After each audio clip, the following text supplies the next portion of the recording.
Good Monday morning, meaties. Welcome to a weekly live stream of horror news and channel updates. I have a little bit of a cough still. It's like 70% gone. It's almost gone. It's getting better, but I think I'll be able to do this. I mean, I recorded a kill count yesterday and a podcast yesterday, so if I can do those, should be able to do this, right? Hope so. Let's give it a shot. I got news for this week and from last week. The stuff I didn't get to because I was too busy hacking my lungs out. But we should be able to do it this time. I got my mug of the day is a Dr. Sleep mug. Forgive if I've shown this one before. It's a larger one, so I don't always go for this. Usually I'll go for the more standard sized coffee mugs. This one, you know, when the problem with a bigger mug is that if you fill it all the way, by the time you get to the bottom, the coffee's cooled down a little bit. So key is to fill this halfway, but this is a fun one. This is from when we got to go to Estes Park, the Stanley Hotel for Dr. Sleep. It was one of the coolest things we've ever done with the channel, is when we met Mike Flanagan.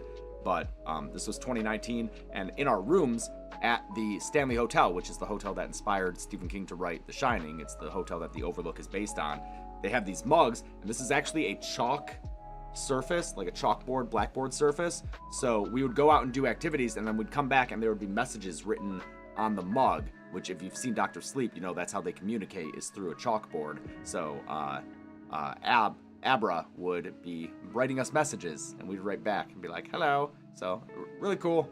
Great memories of that event when we got to meet Mike and start a friendship that continues today, which is really cool. Wow, 5 years ago. God damn, where's the time go? All right, let's move on to the news. What do we got here? All right. Winnie the Pooh is having its own cinematic universe, the Twisted Childhood universe, coming courtesy of Jagged Ed Productions. Jagged Edge, not Jagged Ed. Jagged Ed, Ed and Eddie. This is going to be a upcoming crossover sequel to not only Winnie the Pooh Blood and Honey, which currently has its sequel out. Well, I guess not currently because it was only out for 3 days, but I did see it in theaters when it was out. And it'll be crossing over between that and the upcoming films Bambi the Reckoning, Peter Pan's Neverland Nightmare, and Pinocchio Unstrung. It will also introduce new characters, Sleeping Beauty, the Mad Hatter, and Rabbit. They will all cross paths in Monsters Assemble as they try to take down the world. So I did see Winnie the Pooh 2 in theaters. I gave it my money. I'm always happy to give my money to indie horror. Always pleased to do that. Big improvement over the first one. Definitely a big improvement. I'm proud of them for making a movie with a story. And honestly, the acting is shockingly good. Scott Chambers, who is a producer on these movies, plays Christopher Robin. Very good. Very good in the lead role. Shockingly good. I interviewed these guys, actually, a couple of days ago, and that interview will be out on the new channel, which I'm still holding off on the name because I don't want you guys to go all subscribe to it and then have the algorithm fuck you because things aren't going to come out for another week or so. But the interview with them will be out on Wednesday, or that'll be Wednesday the 10th, so next Wednesday, and it's with Reese Frake Waterfield, the director, Scott Chambers, the producer and star, and Matt, I forgot Matt's last name, but the guy who they brought in to help write the sequel and give it an actual script. Still not my kind of movie. I still want a more fun flavor to the film, but a lot of people saw this and were very pleased with it. If you like slashers, there's much more to enjoy. A lot of kills. It reminded me of Halloween Kills with the amount of kills and the brutality of them. So go ahead and check that out if you haven't seen it. And, you know, we'll see this universe when it comes together from these guys who are very lovely to talk to. They are such nice guys. Regardless of how I feel about their films, I really like talking to them. They're such nice blokes, good lads. We had a nice conversation. They were visiting LA. It was still a video chat. It wasn't in person, But we were just talking about how Chelsea and I love London, they love LA, and they said that if I'm in LA when they're making this movie, that I can get killed in it. So fingers crossed that that works out. That'd be great. Real quick little thing for any Sopranos fans, you might be excited for David Chase, the creator of Sopranos, and the EP Terrence Winter are going to make a horror movie at New Line. Chase is going to direct. I believe it's his featured directorial debut. So it's untitled. I don't think we know anything about it, but they're going to make a horror movie. So that's very cool. Chelsea fucking loves The Sopranos. I still have not seen it. I still need to. Ugh. But that was the fact that I still haven't watched it, which is embarrassing. But Chelsea, I think, has watched it twice. She fucking loves it. She loves our Italian heritage. The Scurry. This interests me. It's a comedy horror about squirrels. It has Olivia Cook in it from House of the Dragon. She's great in that show. And it'll be reuniting her with the guy who plays her dad on the show, Rhys Ifans, who I guess you probably all know as like a lizard guy from Spider-Man, but I know him, besides House of the Dragons, from this week's Kill Count, Hannibal Rising. He's like the main antagonist in it. So that'll be fun. It's a horror movie about squirrels, I guess. Survivors take shelter in a cafe as a freak storm takes out the power, and routine vermin an avalanche of deranged squirrels descends upon them. Jordan, moderator Jordan saying this movie sounds nuts. Yep. Who's making this one? Wow, this music, I feel inspired by this music. Oh, Craig Roberts is making this. I believe he's producing something else that we're talking about today. Yes, The Scurry. We'll keep an eye out for that one. All right. This one interests me and anyone who's in the LA area who might go to City Walk, which is the best IMAX in town. We just saw Dune 2 at that IMAX theater. And City Walk now has a Universal Monsters store. Just a store. It's probably a temporary thing. Production Central looks like is the store. And Universal Monsters is now a brand new retail store entirely dedicated to the Universal Monsters. This place looks really cool. It's got, I guess, 4 sections to it. A tomb, a cathedral, a lab, and some woods. And it's just all Universal Monsters stuff. So I'm probably going to go there and get a bunch of shit next time I go to see a movie. Maybe I'll go see Challengers in IMAX. Did you guys see that Challengers is getting an IMAX release? That's that Luca Guadagnino movie with the tennis thing. Listen, as I told Chelsea and my friends, I'll go watch Zendaya make out with 2 dudes. Whatever, man. I'll go check that out. I don't know why it's getting an IMAX release, but whatever. I'll go watch. Thanks, Nicole Hansen. Oh, yeah, I forgot to say who was in the first message of the chat. It was like BN King or something. But thanks. Yeah, Ben. I don't know why Challengers is getting IMAX. I don't know. But yes, next time I am there, I probably won't be seeing Challenger in IMAX, but, I don't know, maybe I'll check out Civil War or something, I don't know, which we'll talk about in a second. I guess Scarlett Johansson is in talks to do that new Jurassic World movie, which is now being directed by Gareth Edwards. Who turned this down? Did I hear correctly that Jennifer Lawrence said no to this? I don't know. We'll see how this Jurassic World thing... Is this still supposed to come out when it's supposed to come out? That ridiculous release date of like a little over a year. Yeah, I don't know. Courtney Cox is going to be joining Scream 7. A couple of weeks ago, Neve Campbell said she was coming back for Scream 7, which of course has a lot of, I guess, controversy over it after Spyglass fired Melissa Barrera for speaking out in support of Palestinians during the conflict in Israel. And yes, obviously that's pissed off a lot of people. A lot of the Scream fan base in particular, who tends to be of a younger age and very online.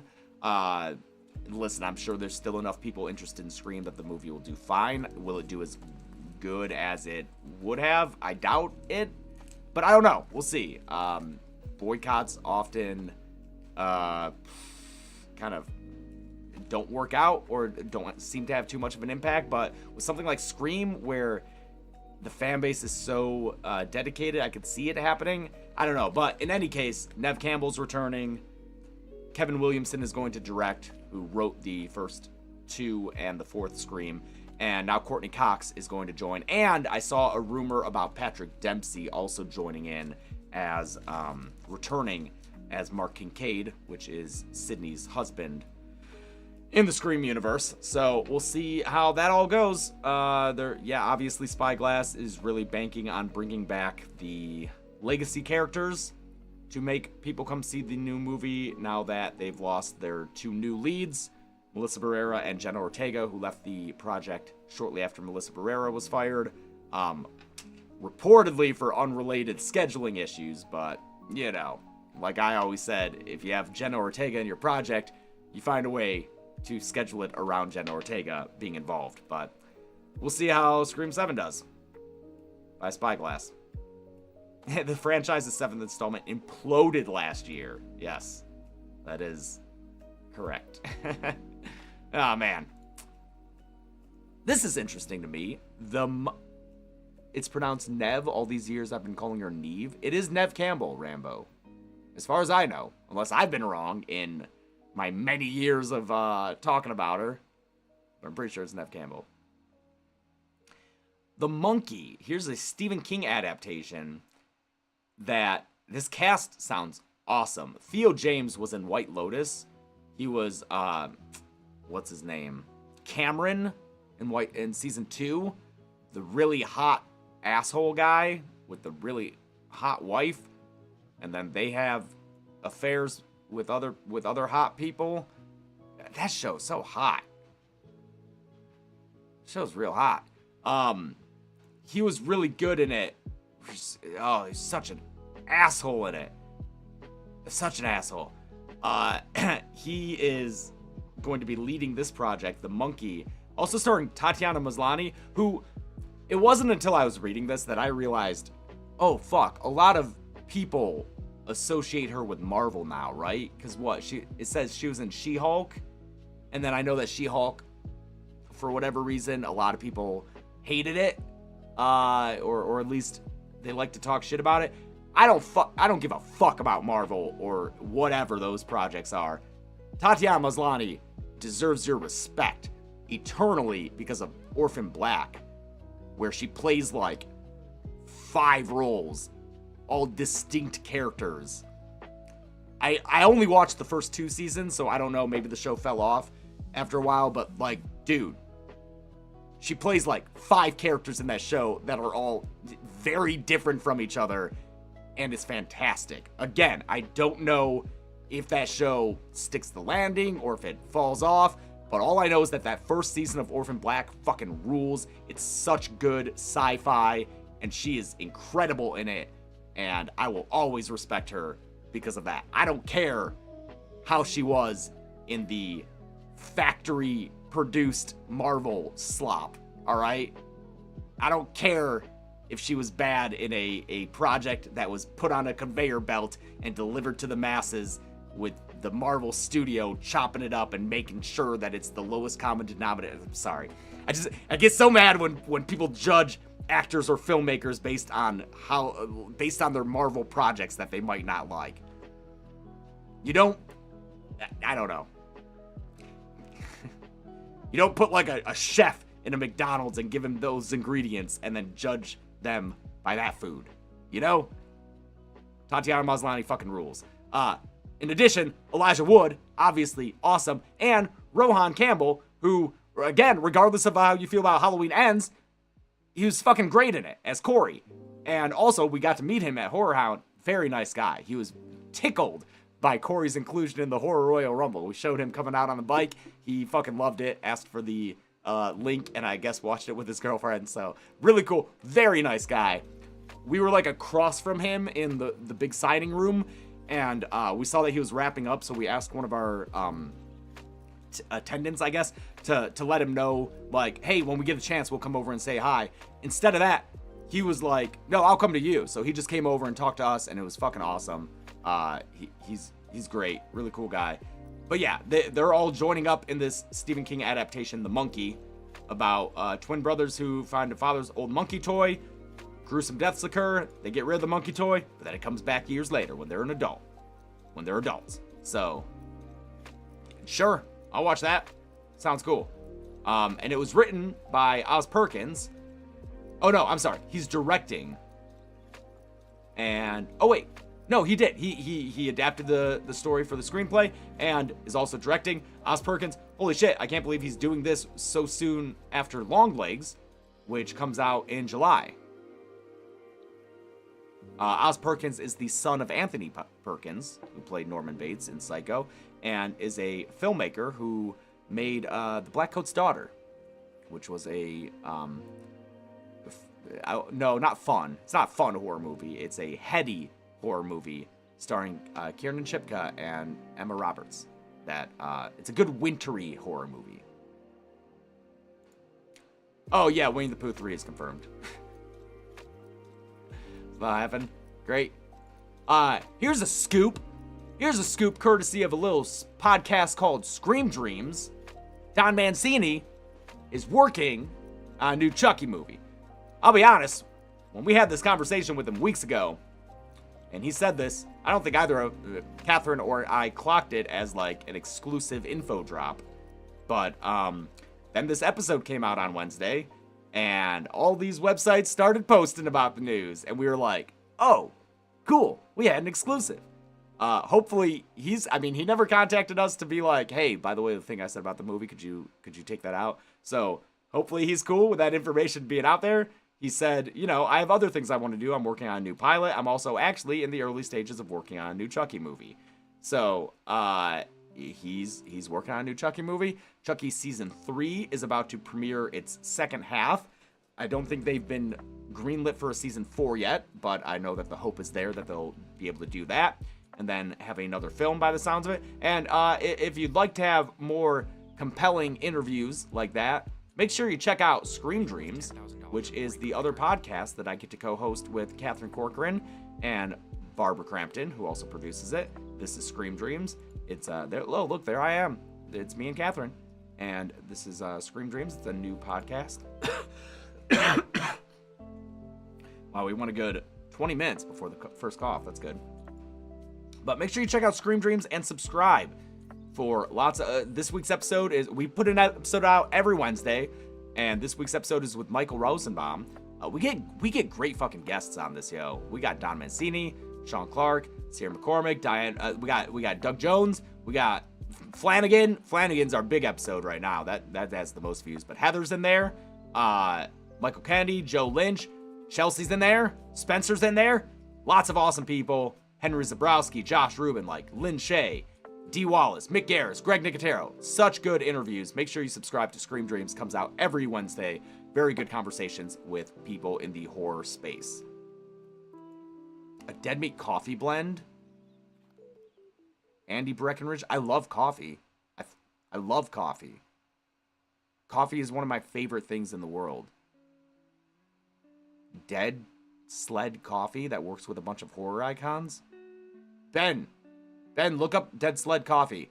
Ben Bellevue, by the way, is the only reason we are able to do these live streams. He's the one who collates all these news items, gathers them, summarizes them, puts them in a spreadsheet, and I get to just read from that every Monday or Tuesday, as the case may be, morning. So thank you, Ben. Thank you, brand manager and producer Ben Bellevue.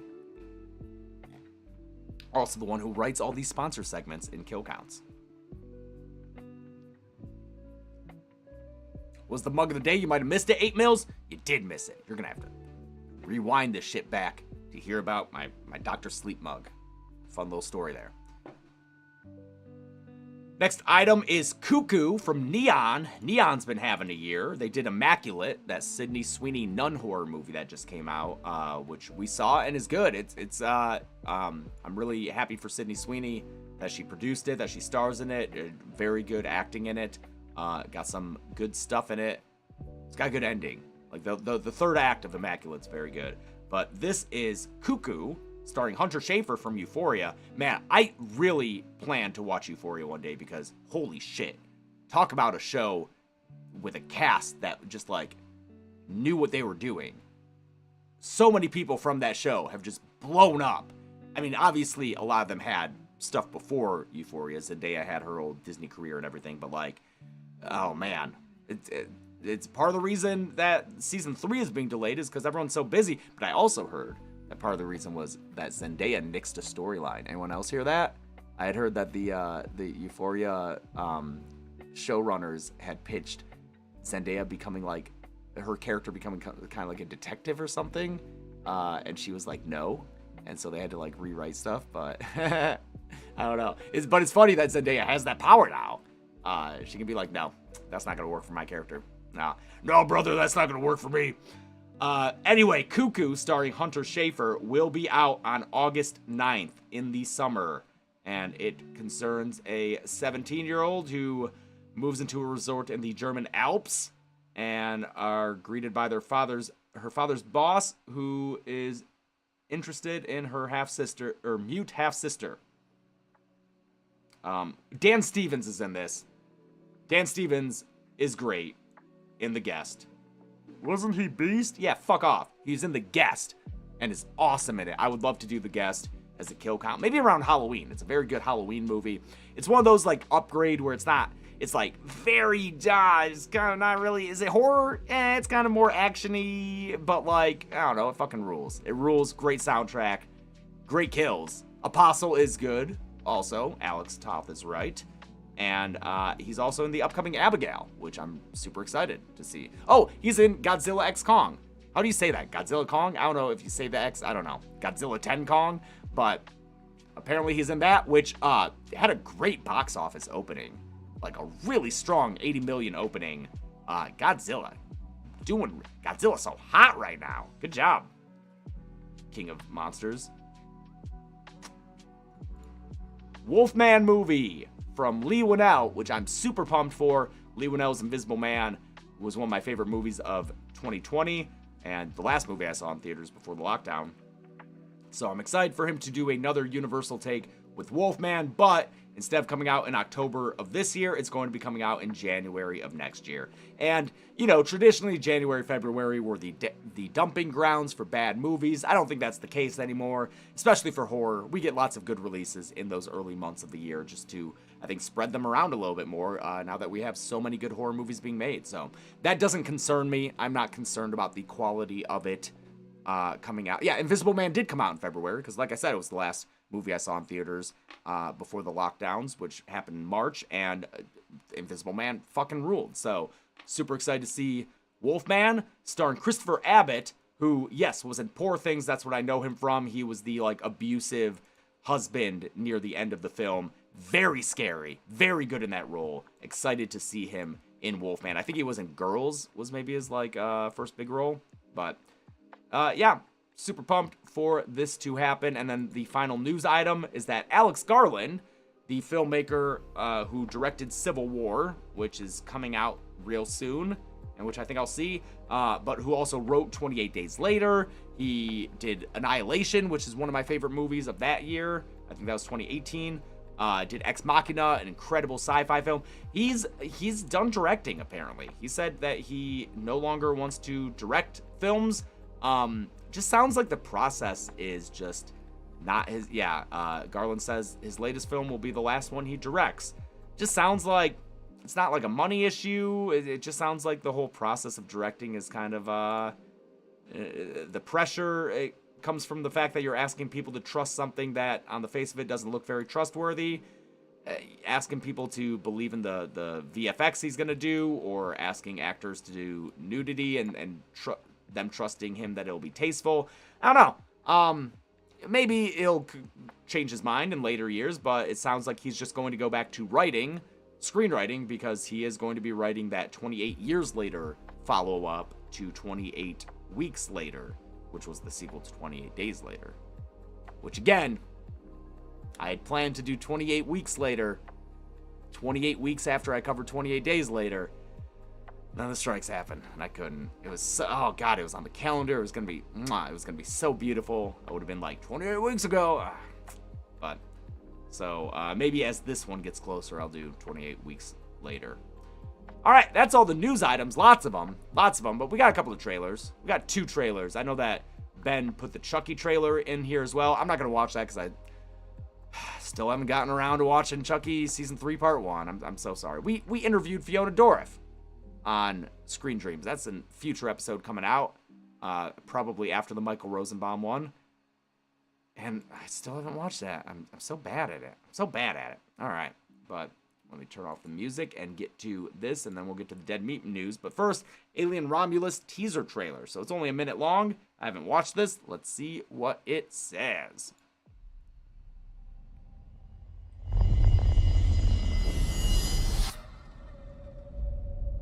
Fede Alvarez is promising. Yep. Don't Breathe. Evil Dead remake.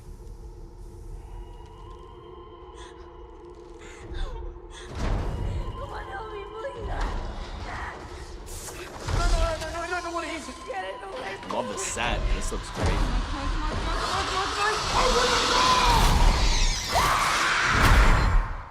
Run. Oh! Multiple little face huggers in there.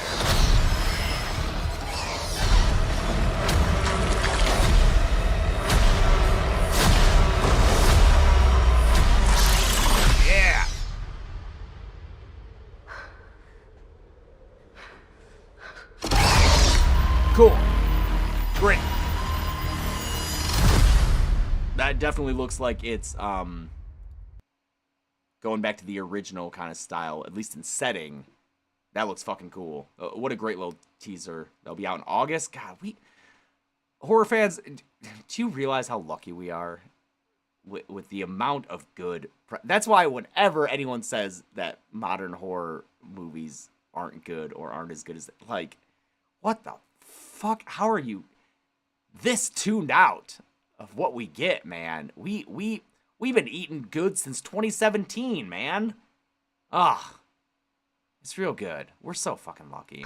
What's this last little shot of the? Oh, yep, great. Okay. I don't know if I know this cast, which is fine with me. Always like learning new people, but that looks great. Cool. Hey, this film's not yet rated yet. Let me take a goddamn guess. Am I going to WrestleMania? No, I will be watching WrestleMania from a hotel room by myself because a convention happens to be the same weekend. Oh, Kaylee Spaney was Priscilla in Priscilla. Cool. I haven't seen that. Yeah, I'm real excited for Spookala in Tampa, which is this upcoming weekend, but I am bummed that it is the same weekend as WrestleMania, especially because WrestleMania just happens to be the only 2-day pay-per-view for wrestling, Saturday and Sunday, and I know that if I come in to the convention on Sunday to sign stuff, that people are going to be talking about what happened on Saturday to me. They're going to be like, dude, can you believe this happened? And so I'm going to have to watch it Saturday night. I'll probably have to... But, like, if people want to do stuff and hang out, like the other guests, like all the Scream people are there. If the Scream people are, like, doing a hangout Saturday night, what am I going to say? No thanks, Nev. No thanks, Matthew. I'm going to go up to my room and watch wrestling. No, I'm going to do a social thing, which means I'll have to watch wrestling afterward, which is a fucking 4-hour event, which means I'll go up to my room at midnight and watch it till 4, and then come in all tired on Sunday. What a first world problem. All right. I've heard a lot about this trailer. I haven't watched it. In a Violent Nature, this is apparently a movie about a horror movie from the slasher's point of view. So let's see what this little trailer looks like. 4x3. Okay. Interesting. Oh, Sundance. Oh, we got a little... Whoa.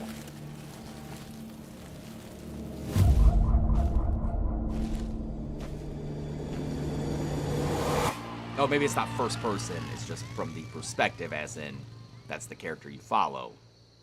It's not like a Hardcore Henry or some shit.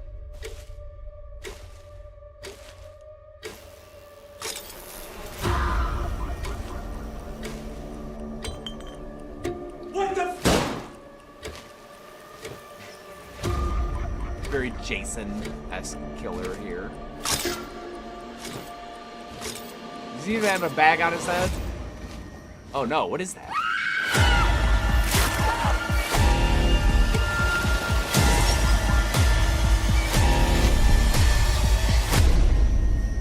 Animals don't get too hung up on reason. They just keep killing. Oh.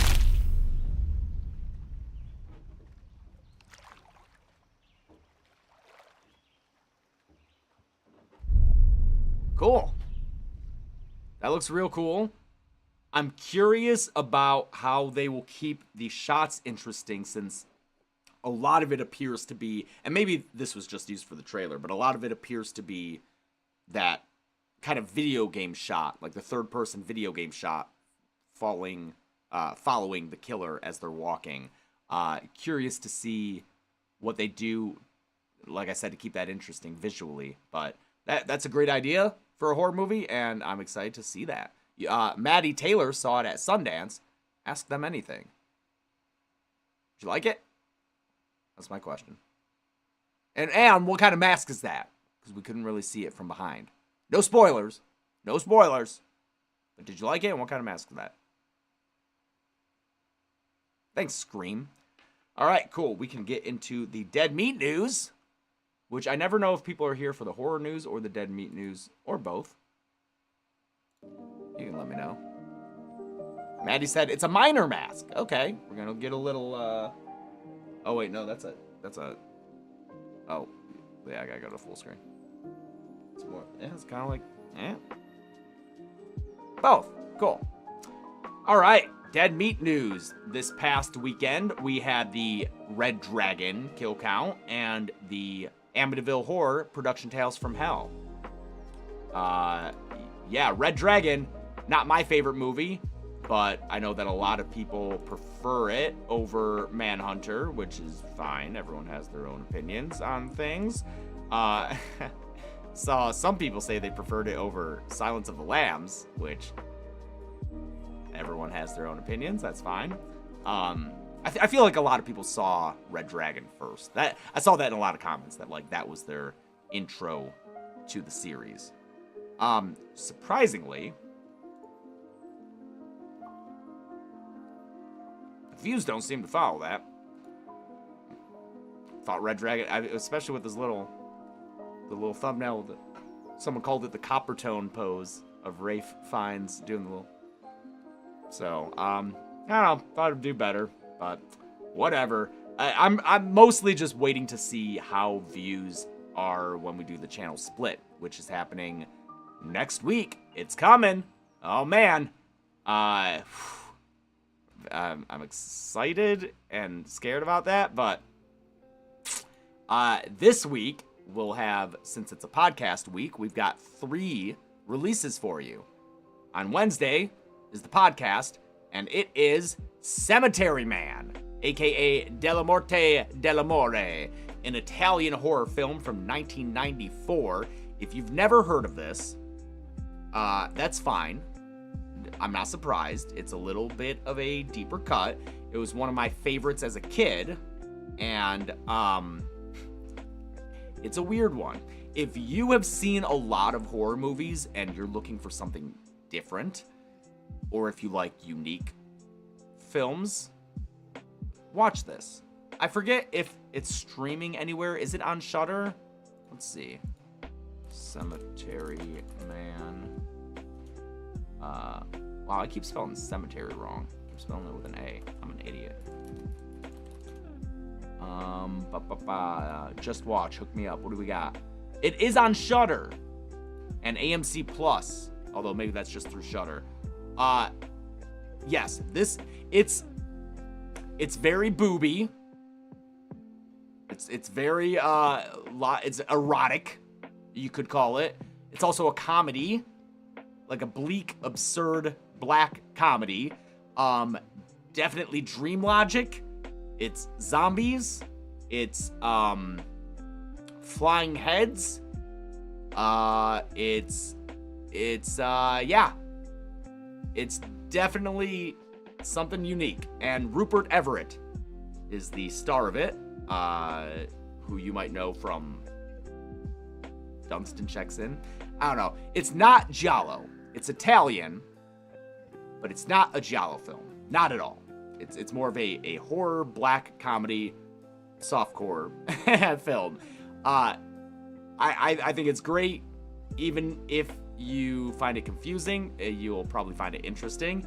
And we had a very fun discussion of it, especially because the entire time during the podcast conversation, I'm just seeing out of the corner of my eye Gressel, who is our housemate who does the live switching for it. Just everything we say, and then this happens, his reaction of being like, it's great. On Friday, we conclude our coverage of the Hannibal franchise with Hannibal Rising, which is a bad movie. So anyone who likes to see me rag on movies, you can have a good time with this one. I have a fun time doing it. I have a fun time talking about this movie. It's a crappy little movie, and see Ben saying it's a bad movie. And you know what? If you like it, that's fine. I saw comments saying that they loved it. That's fine. It's cool, man. It's a war movie, you know, if you like war stuff. There you go. It's got some good actors in the cast. I think it's awful, but so you can watch. See, Sir Dazzling likes it. I'll fucking call him out. I'll name him. Sir Dazzling said it's a cool movie. So, you know, whatever. It's fine. I had a fun time covering it. And then on Sunday, Production Tales from Hell, we'll be talking about The Exorcist. We'll see how this goes. This is interesting because we have Production Tales from Hell talking about The Exorcist on Sunday. And then next Friday, so a week from this Friday, is The Exorcist Kill Count.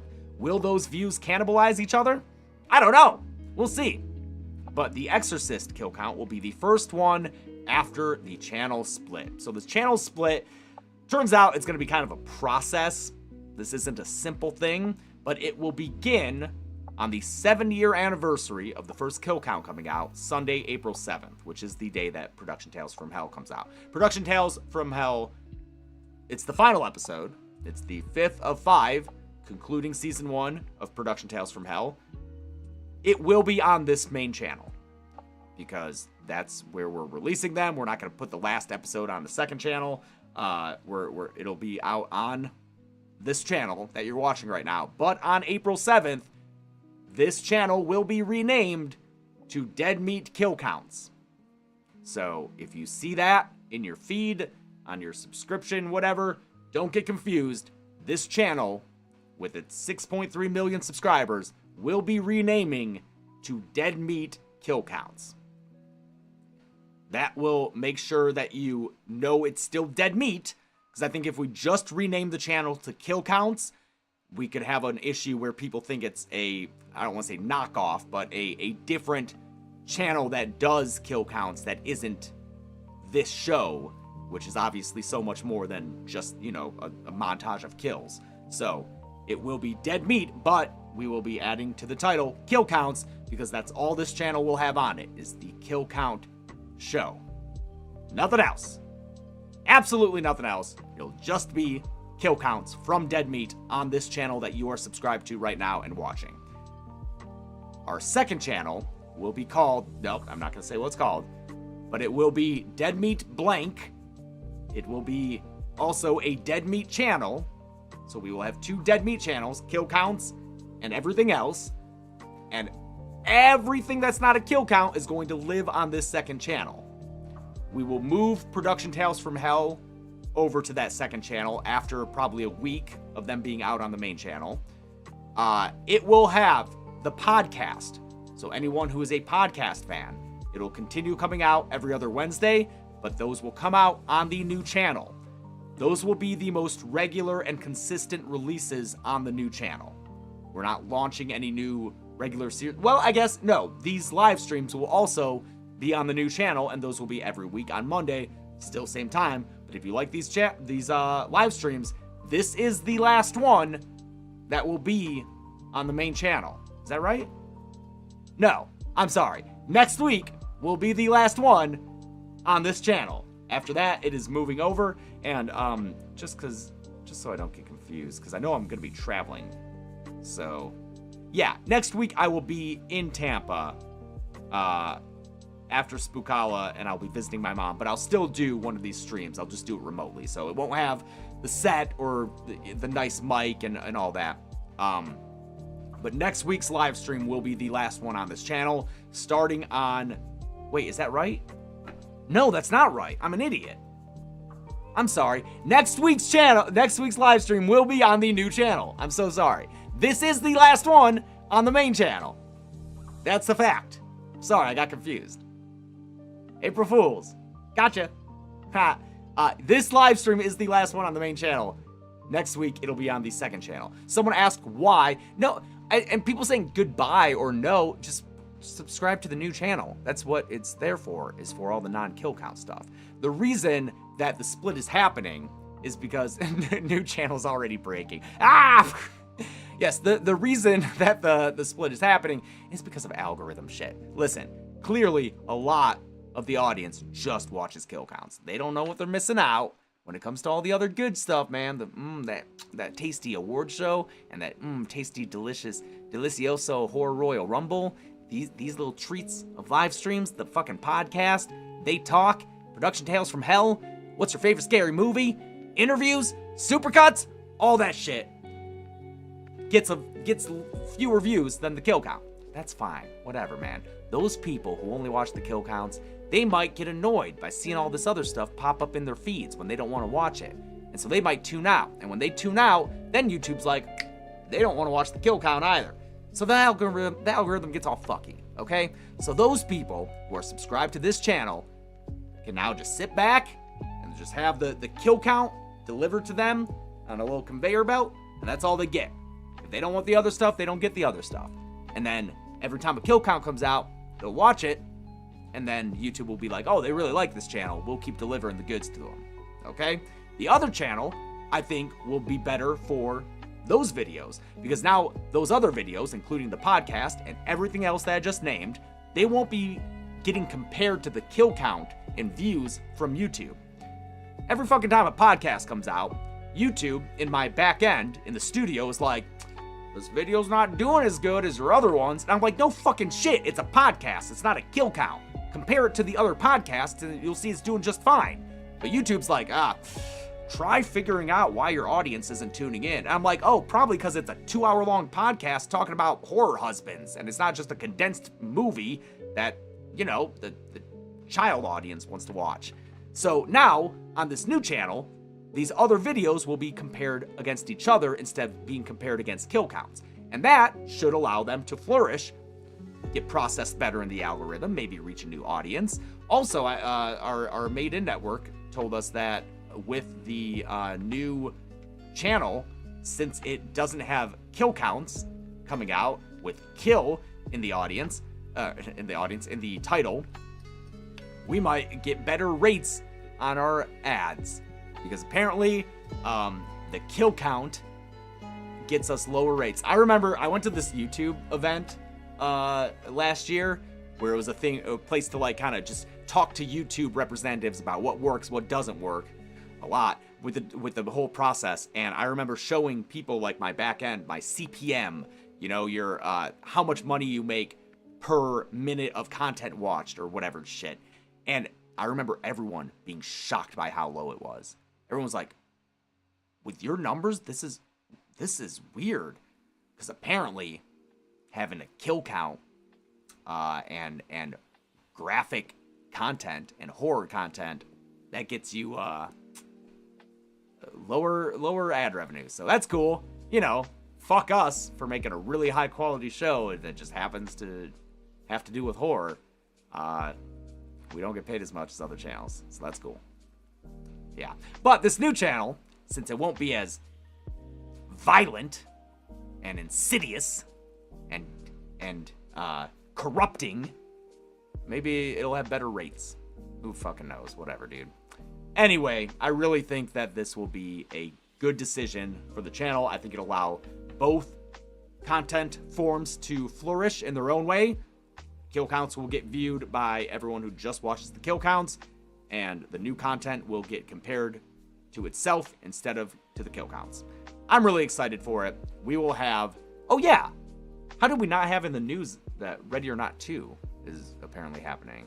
Let's include that on next week so we can talk about it, because Samara Weaving coming back for Ready or Not 2, but different director. Anyway, I'm excited about the split. Just please make sure that you tune in and subscribe to the new channel. Okay. Oh, because it's an unreliable source. Wait, no. In Snyder, is that the person who did the Sydney Sweeney thing that ended up not being true? Is that the same source? Because over the weekend... Oh, well then fuck that person. Oh, that's why we're not talking about Ready or Not 2. Thank you, Ben. Because the source for Ready or Not 2 is the same source who said Sydney Sweeney was going to be doing a movie called Day Drinking with Johnny Depp, which immediately set her fan base online on fire. And then she, like, then her reps were like, no, we're not doing that. And then, like, the next day she had to tweet, like, woke up to rumors, go see Immaculate. So, okay. All right, then we're not using that guy as a source. Great. We'll wait for more trusted source for that. Ready or Not 2, we don't know if it's happening. I'm not going to say it's not happening, but the single source for it right now is unreliable. So, it might be true, but it's not. But it's not guaranteed. Sorry. Anyway, that's what we got. Oh, and this week, I'm not going to tell you the new channel's name yet, because if you subscribe now and then stuff doesn't come out for a week, YouTube will be like, oh, no one's watching this channel, so we're not going to push stuff to them. So we'll let you know right at the top of the Exorcist kill count, and then we'll do a community post, tweet, we'll do all the things to let you know what the new thing is. Don't worry, we will let you know what this channel is. You'll get sick of me telling you about this channel. Trust me. I'm thinking that in the front of every Exorcist kill count will be a quick thing about me talking about it, because I really want people to subscribe to it, because if it does poorly, that'll be a lot of egg on my face. So please don't put egg on my face. Someone asked about a Hills Have Eyes kill count. Guess what? I wrote that script, but it's a movie like that I get too afraid to put out the kill count of, because like Deep Red, we have a script for that kill count, a V1. Again, these V1s are so far from being ready to like release. They're like the embers of a kill count. But movies like that, I'm afraid to pursue right now, because when a movie as seemingly popular as Red Dragon does as poorly as it did, I don't even want to see the views for something like the 1972 Hills Have Eyes or the Italian 70s film Deep Red. But maybe with the channel split and the kill counts doing better in the algorithm, hopefully, I can put those episodes out and people will be like, oh, well, it's a kill count, so I'll watch it, and not just associate it with videos that they're not interested in. I don't know, man. Oh, also, I want to start in these mentioning movies that are coming out this week. So this week, The First Omen comes out. Chelsea and I had a chance to see it. It's surprisingly good. I didn't expect an Omen prequel to be worth watching, but it is. It's good. It's another nun horror movie that has to do with pregnancy. So very similar to Immaculate. Those two coming out so soon, so close together. Not great, but it's solid. It has really good practical effects and great acting. So check that out if you're interested in better or worse than the Sweeney one. They're about on par. I kind of preferred The First Omen, to be honest. Immaculate is good, but I slightly preferred The First Omen. So for what that's worth, First Omen has a couple more things that stood out to me. The direction, I think, was... It had more of a stylistic flourish to it. And there is one shot in The First Omen that will stick with me forever. It's a hand. It's a hand. It's good. It's real good. So check that out. Comes out this weekend. And I watched stop motion. We watched stop motion the other night. That I can see why someone wouldn't like stop motion. It's slow. It's weird, but I fucking loved it. Real good. Real good. Some gnarly gore in there. Stop motion. If you liked Censor and Saint Maud, stop motion is the perfect triple billing with those movies.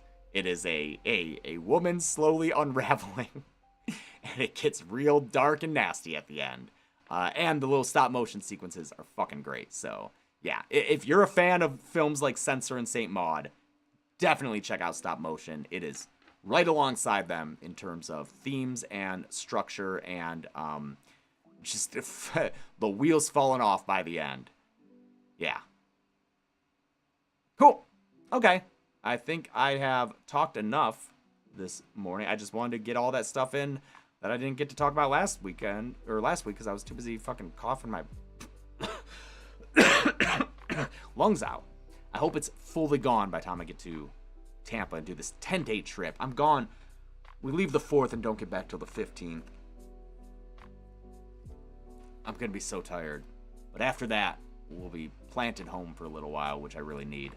I'm excited for these 2 back-to-back conventions, but I'll be excited for them to be done and for me to get some rest. And for me to not have to get a bunch of kill count work done ahead of time because of the gap. But thank you everyone for tuning in.